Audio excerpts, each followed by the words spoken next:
More than a feel. We have no feeling left. It's minus 16, ridiculously cold, and no relief for the weekend. That story coming up at the top of the hour. Nicholas set up shop at the Sheridan Falls View.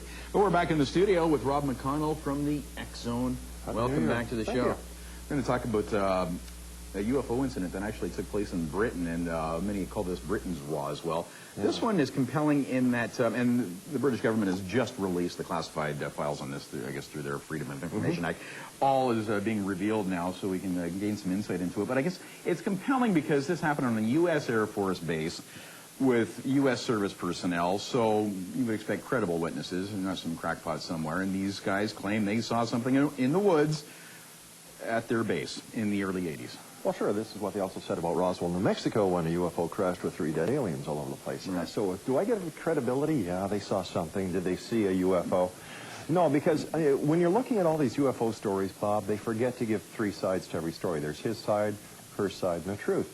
In this side here, one of the major things they forgot to tell John Q. Public to create the conspiracy, to create the illusion, was that this base at Woodbridge was also the home of the 67th Special Operations Squadron, and that was a squadron that was classified as an aerospace rescue and recovery group. So this is like for satellite retrieval or perhaps spy satellite and other Russian hardware? Exactly. So here you have a big Hercules with a specifically trained crew that goes out, and they actually skyhook satellites. This was very common back in the 80s. Also, explain skyhooking satellites. This is where the satellite is tracked by radar and is coordinated with an onboard computer, an onboard radar on a big Hercules transport that has an open end. The hook is put out, and the plane actually crosses the path of the satellite, snags a line, and pulls the satellite into the back cargo bay. So this is was really what was done back then. See, you're not talking about a deployed satellite. Yeah, we're talking about a satellite that is re-entering. Re-entering the atmosphere. Exactly. I've never heard of this. Bob, this is very common. This is a flame, a burning hunk of metal coming in. Not by the time it reaches the altitude where the Hercules is actually snagging it. No, it's not. Did you also know? Okay, I've never heard of that technology. Well, here's one that'll really throw you. Did you know that you heard about the Gulf Breeze incident, where over the Gulf of Mexico they saw these strange lights flaring? Yeah. Once again, this was a great story, but people forgot to check the facts. What I did was I was down there in 1997, and we actually blew the story by just checking NASA. Now, NASA has what they call Pegasus launches. That's where a spacecraft is actually launched from the back of a jumbo jet.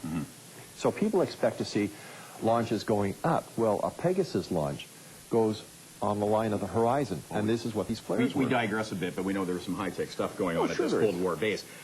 What did these guys see? And this is a lot of guys and a lot of witnesses, although we don't have any photographic evidence, of course. Now, isn't that strange?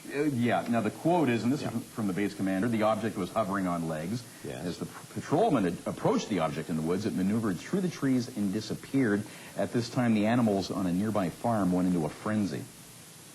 Classic UFO stuff. Classic UFO stuff, but once again, what they're forgetting to tell you is that at these 2 Air Force bases, which were just miles apart, you had the largest stockpile of nuclear weapons in a non-communist country. So you would also have the problem of major security leaks. And we also know that at these 2 Air Force bases... We're just going to quickly look at it. This was actually a sketch, although we don't have photographic evidence, but this is what they claimed it looked like from the eyewitnesses on the base. And, okay, now we're buying it.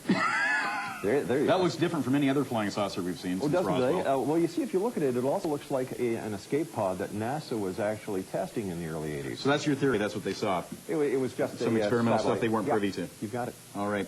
Thanks, Rob. My pleasure. Back with the X Zone. Back with more CH Morning Live in 2 minutes. Thanks for joining us.